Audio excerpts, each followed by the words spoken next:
I know, I thank you for saying that, because when I went in this afternoon, I'm told that it's now 4:30. I don't know what happened between my last lecture and this one. My head seems to have swelled because the old earpiece won't fit today. Yesterday. Mrs. Sappington has suggested to me it's because of all the compliments she's been paid. Taking them way too much to heart. But in any case, it is time now for us to engage in our third and last discussion of the Scandinavian countries. And the title, as I recall, was something like Scandinavia in Modern Times. By modern, I will take its beginning as 1905, which was the year in which, very amicably, at the request of the Norwegian people, Norway was separated from Sweden, of which it had been a part for almost 100 years, and before that, part of Denmark, because the Norwegians wished to have their own independence, their own government, their own sovereign. And so in 1905, the state of Norway was created. It was a monarchy.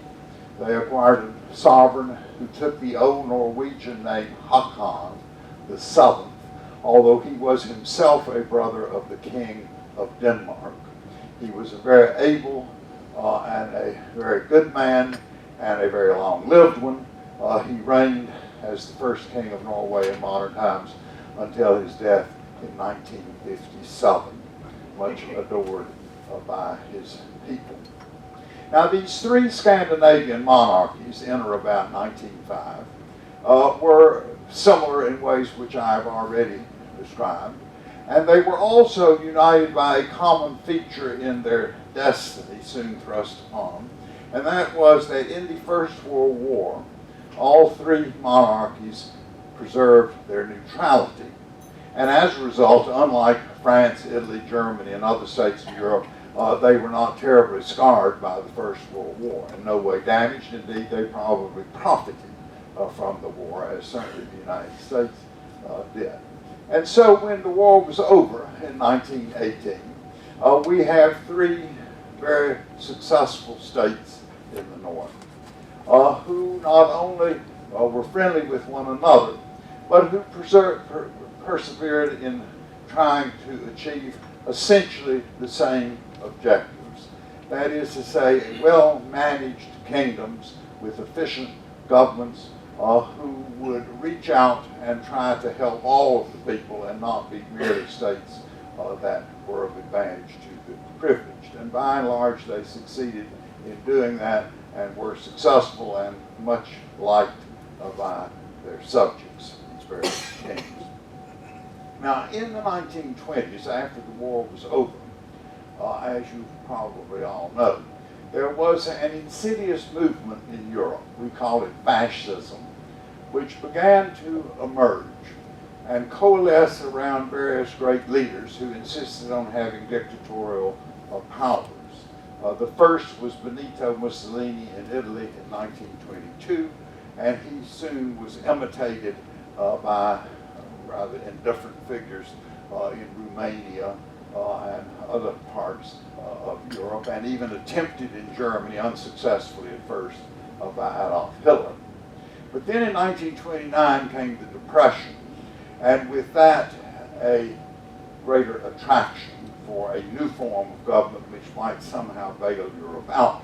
And so after 1929, we find a profusion of fascists, not only in Portugal and Romania and Italy, as they had already been established, but now in Germany in 1933 by Hitler, in Poland by Joseph Pilsudski, and elsewhere, Franco notably in Spain by 1939. Now, that was the situation when the Second World War broke out in 1939. And this was a conflict in which it was going to prove to be impossible for the Scandinavian powers, for one reason or another, to remain neutral, or at least to be honestly neutral if they proclaimed that they were, in fact, that. And the center of this situation was Norway.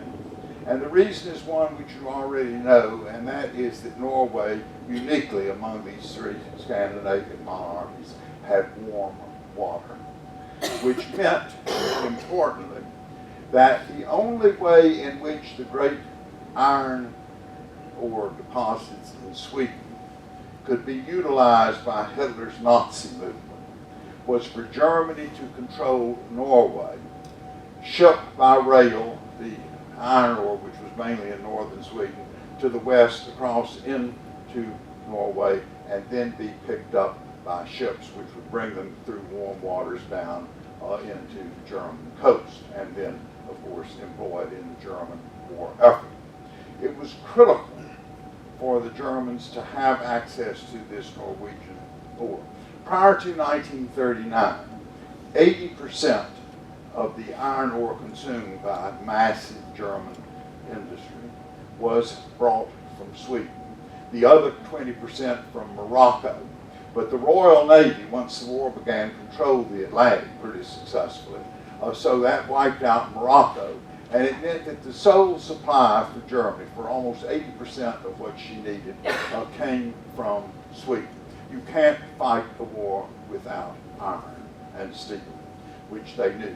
In fact, the head of Hitler's Navy informed the Fuhrer that it would be, to quote him, utterly impossible successfully to pursue the war unless he could guarantee the access of Swedish iron ore into the fatherland.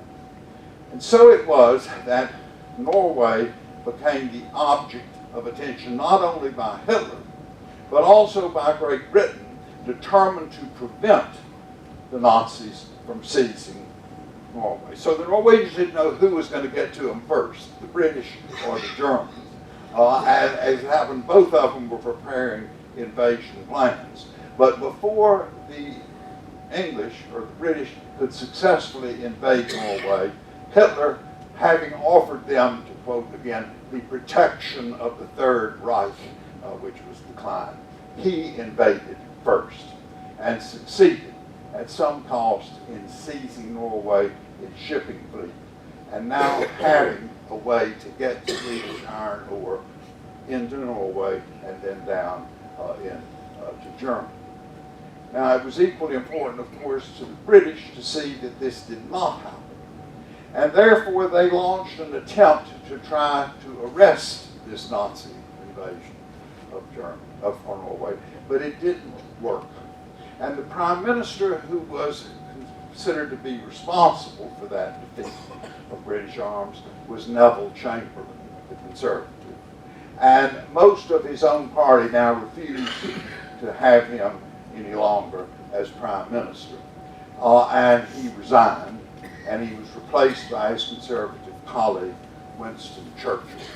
And that development due to Norway is not the least gift which Scandinavia has given to the West. And Churchill now will be determined to do what he can to see that Norway, even though occupied by the Germans, will not be effective in helping them win the war. So now begins what is a magnificent chapter in the history of Norway, at least, with a very substantial resistance movement in place and aided and abetted wherever it can be done by Great Britain to foil Germany's attempts to get this iron ore out of Sweden through Norway and down into Germany. And in the annals of military resistance, this is one of the greatest chapters ever written.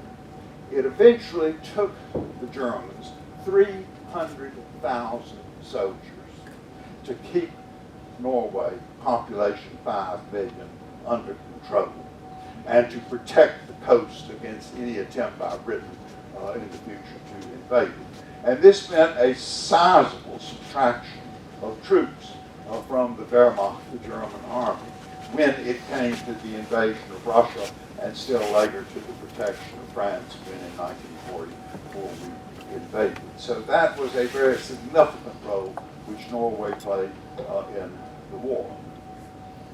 Now, the Norwegian government, when Hitler invaded, fled. The King of England, who was the nephew of the Norwegian king, sent a battleship to the north of Denmark. And the king, the rest of the royal family, the entire Norwegian parliament, and 50 tons of gold, the entire treasury of Norway, was put upon this ship and taken to London, where they lived for the rest of the war. And in Norway itself, there was a fascist movement, and a fairly sizable one. It never numbered over about 45,000 people, but it was very vociferous. And this was under the leadership of the of a Norwegian politician named Vidkun Quisling. And as you know, the word Quisling has passed into our language, one of magnificent opprobrium for anybody who betrays an honest cause and goes over to the enemy. He or she is a Quisling. He was an odious man. And associated with him was a man named Joseph Terboven, who was a German Nazi official who came up, and the two of them now managed, as best they could at least, the affairs of Norway. It was a disaster for the Germans. Not only did it require so many troops to keep order, but the resistance in Norway was wonderfully accomplished at doing all sorts of things to frustrate the German occupation. One was, for example, to spot airplanes and troop movements and any other thing the Germans were doing, and then to report them by telegraph to the British so they would know what to bomb and where to expect danger and so forth. So they blew up countless railroads in Norway. They did all sorts of things, but probably the one that was the most decisive ultimately was the blowing up of the one factory in all of Europe that manufactured what we call heavy water, which is a process which I have not the faintest understanding of, by which hydrogen in water is somehow altered to give it a different density and a different content. And what that means is that you can use raw uranium in order to produce atomic energy. Otherwise, you have to have it reinforced, which is a very difficult process. But the Norwegian resistance succeeded in blowing up this great plant in central Norway. And that had, we don't know how great it may have been, it had a huge negative effect on the ability of Nazi Germany in the Second World War to develop atomic power, which in fact they never did. But it was largely because of the acts of this resistance, which persisted until the end of the war. When I tried to get on the Google today, I can't remember what happened to Terboven and Quisling. One of them committed suicide. The other, I think, was executed, but I can't remember. In any case, they were gone in 1945. Now, the situation in Denmark was quite different. There, the Nazis also invaded. And in this case, however, the government did not leave, nor did the king. And the government, as usual, continued to function under the director of Nazi officialdom. But it didn't work very effectively. And the person who was representative of the disdain that the Danes felt for the Germans was their king, Christian X, the man who told the Empress Dowager of Russia to turn off the lights in the palace in Copenhagen. An excellent man, not much fun, but a wonderful moral character. He was determined that he would, insofar as his regal powers allowed him, and the kings of all of these countries had very little authority in a political sense. The King of Sweden, for example, to this day does not own a crown. The only one is in the museum, which we saw, and that's a very old one. Nor is he allowed to have a coronation ceremony. Their roles are completely ceremonial. Don't have even the power that Queen Elizabeth enjoys in England, which is not very much, but there is a little bit of it. here and there, not in Norway. But the king, of course, has a representational authority, which is wonderfully glamorous and impossible to avoid observing. So what the King Christian of Denmark did was to institute a practice which he had never done before of every day taking a horseback ride along the same path every day through the streets of the city of Copenhagen, without being accompanied by so much as a single soldier or courtier. He got on his horse and he rode, and of course after a few days people realized this was going to be a daily function, and they began to line the streets. He was popular anyway, and to cheering and applauding and so forth. And the Nazis were infuriated.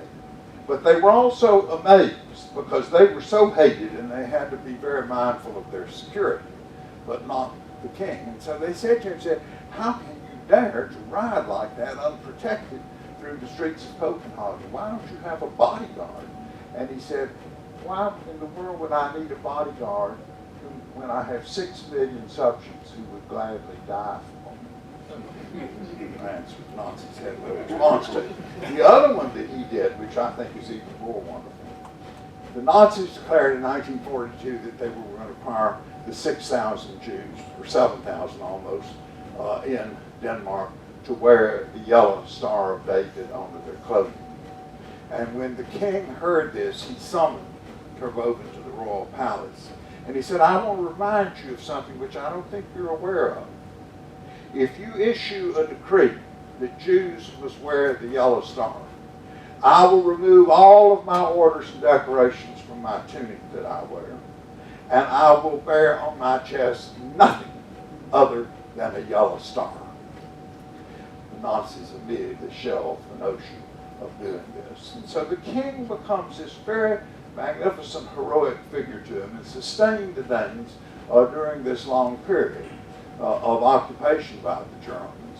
And as it happened, thanks largely to the Danish resistance, of these 7,000 Jews in Denmark, 6,400 were rescued and sent to Sweden with the connivance of the neutral Swiss government, and then repatriated to various places and saved from the fate that overwhelmed Jews elsewhere in Europe.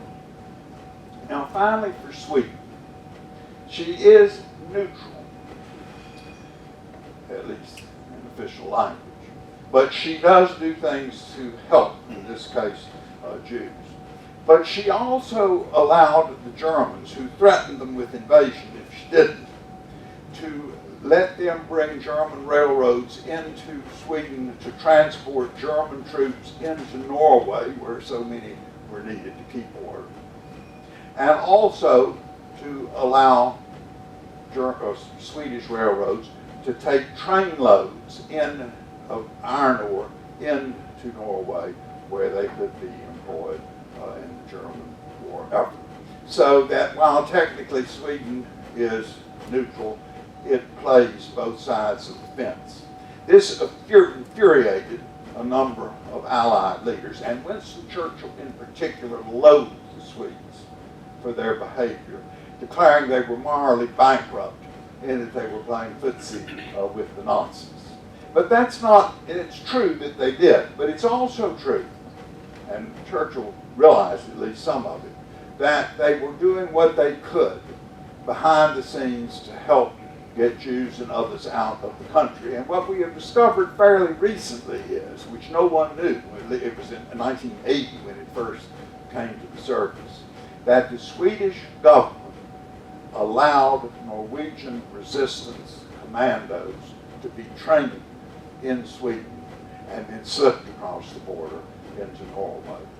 So Sweden has a record which you can take whichever side you like, but in any case it played an important role in the war. One of the people who was slipped out, and again this contributes to the failure of the Nazis to build an atomic research machine, was the great Danish physicist Niels Bohr, whose mother was Jewish and who would have probably been deported, but the Danes managed to get him across into Sweden, and then he eventually made his way to England. Well, that was the role which they played in the Second World War. And when it was over, the situation in the Scandinavian monarchies was not unlike that of Britain, where they once had had some, at least some conservative governments. They now voted for socialist and labor parties. And what we have had ever since then are three countries who are in general, not always, and sometimes with coalitions which are too complex to really be analyzed, but the left, socialist and laborite, has been the key to governments in these three countries ever since. And all three of them have had the same attitude towards what they wanted to accomplish. That is to say that they would take measures to ensure the protection of the poor, the weak, the small. They would reward those who worked hard. They would try to create circumstances under which business could prosper so the countries could be wealthy. And indeed, I think they have succeeded over the years in doing exactly that. They have been accomplished and they have managed to reach these goals which they hoped for. Now, that has been the situation throughout most of the political history of these Danish monarchies since the end of the Second World War. And I want now to look at what we sometimes call the Scandinavian model, not because I think we necessarily should want to introduce it into our own country, but it is an interesting example of how a sophisticated group of people have managed their political affairs. And from it, I think we have something to learn, or at least it gives us something to ponder. Now, these three countries have pursued certain goals. They have been inspired by certain aspirations, and they have hoped to instill certain attitudes in their people. And by and large, I think they have succeeded. What they want to do, first of all, is to have a greater measure of income equality. It was not perhaps completely out of control in Scandinavia, but there were distinctions between the very rich and the very poor after 1945, which they wanted to alleviate. And the means, of course, of doing that was through taxation policy. And as you have probably heard from our guides on the buses we've ridden, they have a very high degree of taxation in all three of these countries on incomes, not on property, but on incomes. And they have, besides that, what we call the VAT, the value-added tax, so that if you buy something, you pay a tax which runs anywhere from 20 to 60 or 70% of the value of the article you have bought in order to have it. And this sort of thing, rich people who buy big expensive things pay a very high VAT. They also, on their incomes, pay a much higher tax rate because they're all graduated. But it has had the effect of reducing the disparity in wealth between various parts of the population. Now, there are two things that we need to keep in mind, however, about this. One is that the governments of Norway, Denmark, and Sweden have been remarkably free of any sort of corruption or cronyism. It just doesn't exist, at least in any significant degree, in these countries. They are efficiently and honestly run, so that when you pay your taxes, you know that you're going to get something of value from them. And the something of value, of course, is the institution of all kinds of social services which these governments provide. I have been drowned with statistics on the buses I've ridden about how easy it is to support children in these various countries, because they have elaborate benefits for childbirth and for mothers and fathers of little children. The entire educational system, from the moment that a young Scandinavian boy or girl goes to school is free through the university, not only undergraduate but graduate programs as well. There are minimum wages. I think President Obama has set the figure that he would like to achieve at, what is it, $11 an hour. In Denmark, it's $20 an hour, and it's not quite that in the other two countries. All of these things designed to put money in the hands or to subtract money from those who seem to have perhaps too much of it, to be used for policies which benefit the people at large. And the proof, I think, that it has worked is that this has been a politically very stable region in which there has been no revolution, little rumbling amongst the people, and who seem in fact to be very happy and satisfied with the sort of governments that they have. That is not to say, of course, that they do not still have problems.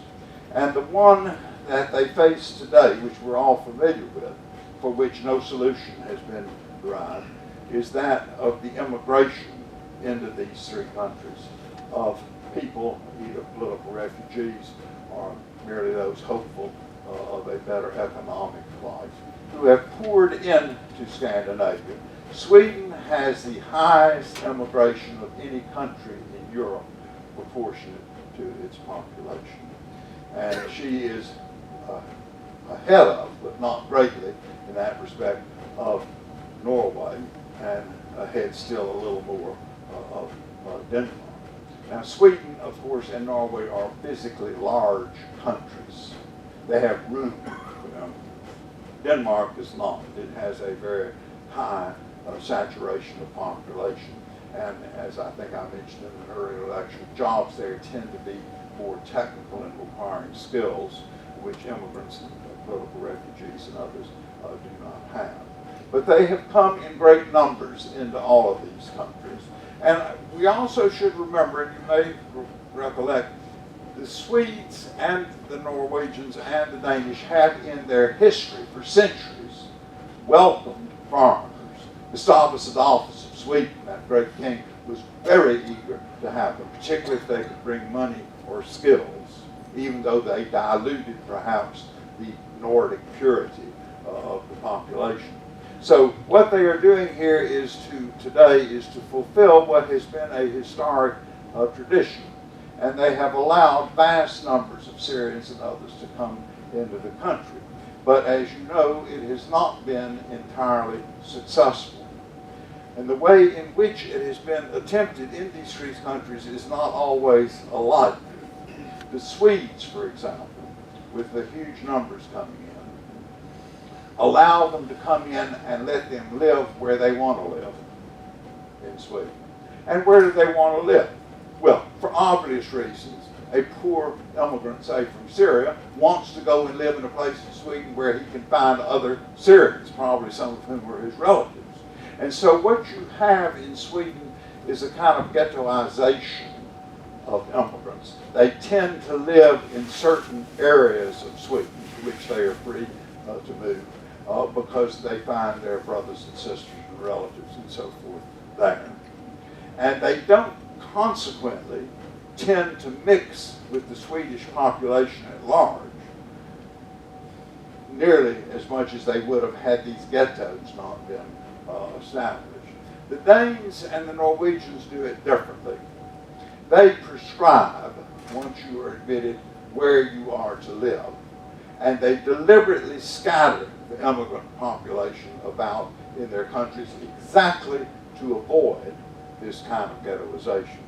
Moreover, they have a much more stringent policy of forcing immigrants to learn their languages, and they test them on it. And if they don't pass, they've got to keep taking it. I'm not sure what happens if they prove to be real dunces and can't do it at all, but perhaps they're expelled. I'm not sure what the answer to that is. They are required in Denmark, for example, to take a sort of civics test about the history and the political institutions of Denmark. And they are required within a certain period of time to show that they have gainful employment. all of it based on the hope that eventually they will be successfully integrated into these societies. But it hasn't happened, or it hasn't happened yet in any case. In all of these countries, the records for crime amongst these immigrants is higher than for the general population. The levels of employment are lower. There seems to be a reluctance on the part of many of these immigrants to do the things that the law requires for them to become full-fledged citizens. And there seems to be an increasing distaste among the Scandinavian people for these immigrants. Where it will end, I do not know. It is a horrible problem for them because they want to balance, on the one hand, their history of being welcoming to immigrants and their moral principles that they should help the weak, with the fact that this is something which can be achieved only at a huge cost in money and civic disruption. Can it be accomplished? We don't know the answer. It may be a long time before we do, but they try. And there's another aspect of Scandinavian immigration that we should be aware of, and that is that at the same moment that these countries are being willing to have massive infusions of people from backward countries come to them, they also are very active in recruiting people who represent knowledge, technology, and wealth to come to Scandinavia. The World Bank has declared that there is no country in the world so friendly to business as Denmark. And Sweden and Norway, it says, are very close behind. They have done everything they can to make investment and business activity on the part of wealthy nations in Scandinavia. So, for example, the entire banking system is digitalized. You can't really use cash. You can't buy groceries at the store and things like that, but I mean for business transactions of any magnitude, you have to go digital in Scandinavia. They insist on instruction in languages which are commercially important, English in particular, but also Chinese and others, that they deem to be the way of the economic future. They do everything they can. The word ombudsman is a Swedish word. An ombudsman, as you may know, is an official appointed by a government or by a university president or whatever it may be to hear and to attempt to mediate disputes between various sides of an issue that may have arisen, so that it doesn't result in strikes, it doesn't result in litigation, it gets settled. And that is something which began in Sweden. It is now spread out throughout the world. And they have been very successful there in avoiding strikes and litigation in business affairs. And so this is a prosperous part of the world, thanks to the efforts of the Scandinavians to get these things resolved. There is another factor that we ought not to forget. And although I've heard remarkably little mention of it as we've ridden the buses, and that is the fact that in 1969, in the North Sea, off about the middle of Norway, about where we are today, because Stavanger, which we left, is the heart of it, is the oil discovery in the North Sea by Phillips Petroleum, which within 10 years, by 1980, was beginning to yield a huge amount of income for the Danish state, because it was in their waters that much of the production occurred. Scotland and Denmark have also profited, but only about 5 or 8%, somewhere in there of it. The lion's share has gone to Norway. And it has infused into this country a huge amount of money. Now, from the beginning, the Norwegians, with the good sense that the Scandinavians seem to possess, have decided that this might be freakish. It might be very temporary, might not last, and therefore what they had to do was not to become a spendthrift with new wealth, but instead to plan carefully how this sudden and really unexpected bonanza might be put to best use. And so they segregated the income, which is held by the state, because that was whom Phillips made the contract with. They call it the currency gift. And that money derived from petroleum has been kept separate, and it is allocated to various projects which are contemporary or ones that can be envisioned in the future, set aside for them. One of the future ones, interestingly, is the city of Bergen, because it is estimated that Bergen, which is lapped by these warm waters, with climate change, is going to go underwater sooner or later. And some kind of massive dike or something has got to be created to preserve Bergen, one of their most beloved cities and the heart, in many ways, of Norwegian culture. So this money, and they also recognize that, of course, there may be huge meltdowns of a political nature in the world, the Near East, and the oil prices may descend, as they have recently, to very low levels, or there'll be price wars between the Arabs and the West. Who knows what will happen, they said. So let us be very careful with this money which we are getting. Now, as it happens, it was very prescient of them to think that way, because about 1990, the revenue from the Phillips discoveries began to level off and then to sink somewhat. But that has been taken care of by the fact that in about 1992 or 3, the Arctic Sea to the north of Norway proved to be a second petroleum gulf.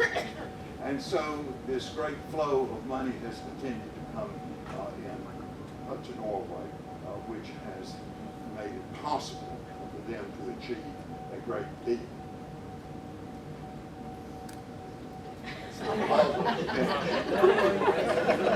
You're being arrested.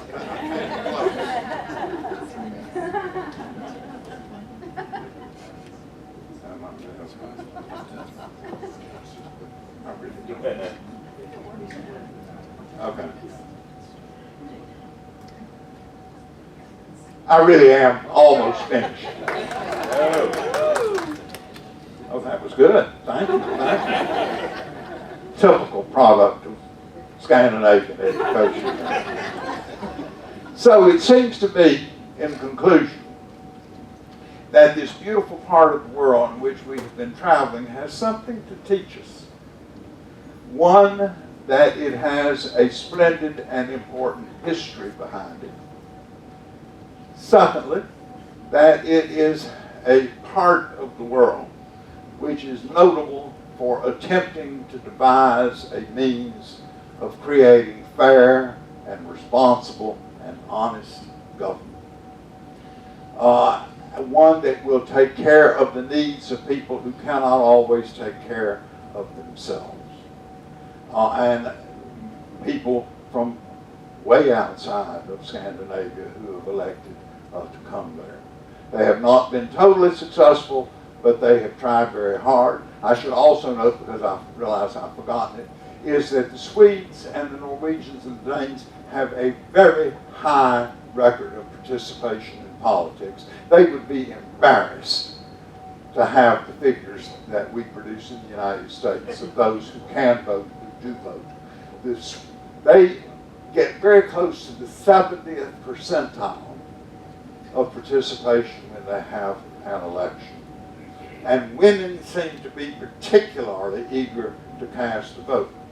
And that is perhaps because women play a really tremendous role in the politics of this part of the world. Half of the Danish parliament in Copenhagen is female. The minister-president, the premier of Norway, is a woman. And in Sweden, the Minister of Foreign Affairs, the Minister of Social Security, the Minister of Education, and there are three others which I can't remember, are all women, including a woman who is the head of the very recently and fascinatingly entitled ministry of the future. So it will rest upon her apparently to decide what Sweden has to do in the years to come. But it seems to me, really to conclude, that we are traveling in a magnificently beautiful part of the world, but also one that is important for all the things that it has managed to accomplish in a very long and distinguished history. And it remains finally for me to thank you for your kind attention when I have been speaking. I have enjoyed preparing for this. I have learned a tremendous amount of things about Scandinavia, and I hope that what I have managed to say to you with the help of all of these technical devices that I love has added somehow to your appreciation of the Scandinavian monarchies. Thank you very much.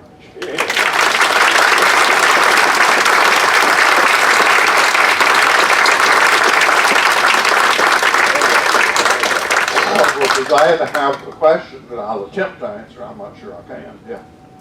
I have noticed in the conversation about Britain leaving the European Union, there seems to be a lack of reported commentary or position from the Scandinavian countries. Do you think this represents some sort of ongoing disconnect between the lower European countries and Scandinavia, or is it just poor reporting? No, I think it's because, of course, Norway, where we are right now, is not in the European Union. I mean, they can say, well, you do your thing your way. We have to figure out how we want to do. I think that the reason why the reportage has been, these are not the greatest and most important countries, but there is very good reason to fear that what has happened in England may happen in France and the Netherlands as well, which would be a terrible blow to the whole conception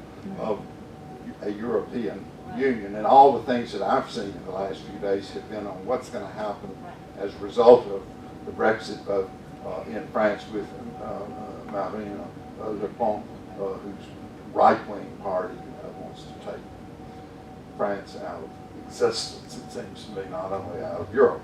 And the same is true in the Netherlands. Germany's not a problem, but yet at least. But I think that's why probably. But I think you're absolutely right. I haven't heard anything on the news about what the reaction of the Scandinavian countries has been. So I can hardly see. Yes, sir. You have a question? Is there a question over here? Or where is this? Yeah, okay.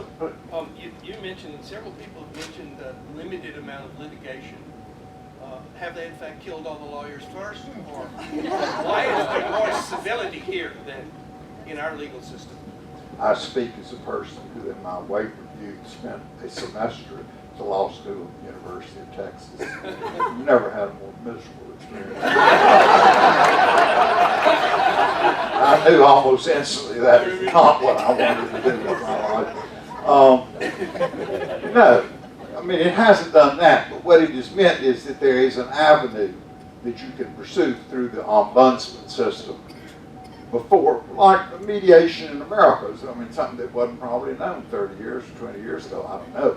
But it is now something that you might try before you go to the divorce court or whatever it is you want to go for. And I think it's had that effect. It hasn't certainly eliminated it, but it has given at least a route to be pursued first before you go to litigation. Yes, ma'am. Oh, Lamar, the oil prices are going down. Unemployment is going up. And the people who are unemployed are going to be on welfare, which in my reading I understand is partly from the oil money. So if you have all of these immigrants coming in and the oil prices are dropping, what does that bode for the future? Well, I don't think it bodes very well for the future, any more than it does for people, say, in the law business in the United States. There is going to be a shortage of money, and it'll probably result in some upping of the various taxes, the income tax, the VAT tax. It may even be responsible for introducing a property tax. There's still avenues for revenue enhancement in Scandinavia which haven't been tapped yet. So I don't think, and I know nothing about this really, I don't think they're in a desperate situation, but they're definitely in one. I think the social aspects of the future are more alarming than the economic ones, although they're certainly tied to one another. That it's going to be a difficult time for them. But remember that they have the confidence as a people who have been governed wisely for decades, that new governments in the future will apply the same good sense that past Swedish and Danish and Norwegian governments have to the problems at hand. I think there's a real sense of confidence in Scandinavia that it will find its way, whatever its problems. But of course they could be wrong. But we'll just have to see. Well, thank you very much. Lamar.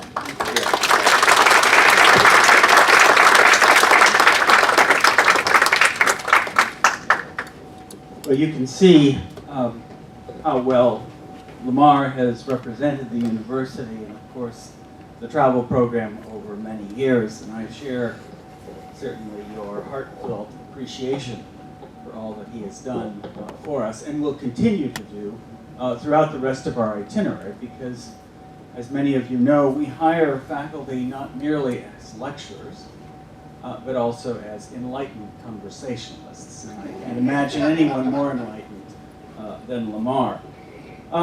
He has suggested to me, alarmingly, that this may be his last experience with the W&L Traveler.